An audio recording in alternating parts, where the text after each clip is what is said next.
So, you know, I saw this morning, and I rolled my eyes. So I thought, you know, the media gets slammed so often for being, you know, slanted one way or the other, or perpetuating stories that don't need to be perpetuated. And usually I defend the media for, you know, because we do this because it's what the public wants to see. I am now taking that back. ESPN has gone too far. ESPN, I don't care about Michael Sam's showering habits. Neither do 99.9% of Americans. We don't care. You don't need to report this. And it just is so frustrating, because I think it was reported because the assumption is made that because he's the first openly gay player in the NFL, and I say first openly gay because there are others.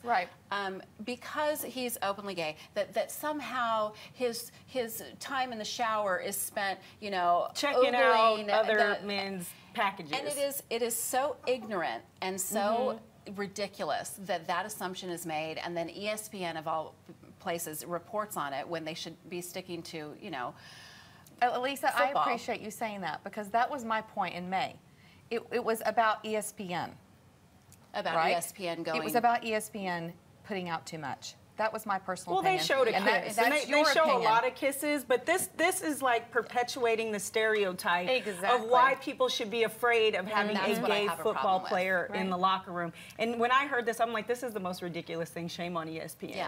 Nobody cares. You're creating and continuing the problem that people are having. But that's what they were doing in May. They were perpetuating all of this.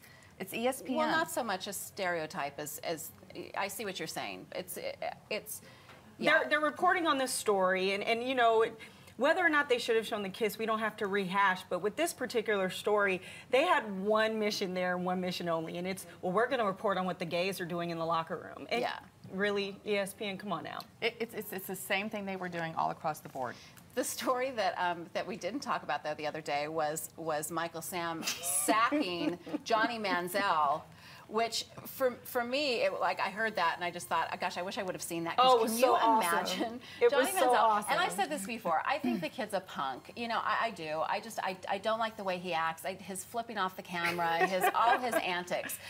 Can you imagine what he got in the locker room? Girl, this thing broke Speaking Twitter. Of perpetuating for getting tackled. This broke. Okay, so for being tackled by the first openly gay NFL player. What's so funny about this is Johnny did what Johnny does earlier in the game. He threw a touchdown pass and he throws up this little money sign. So after Michael Sam rolled around and tackled his behind, guess what? Michael Sam threw up that money sign. This broke Twitter. Like, there were so many tweets about this the other day, and I just thought it was such an awesome moment, because it's like, you know what? Welcome to the NFL. And they're, you know, and again, looking at some of the stereotypes, are gay men tough? Well, he just sacked one of the best quarterbacks that are going to be out there this year. And so a lot of people really like that moment.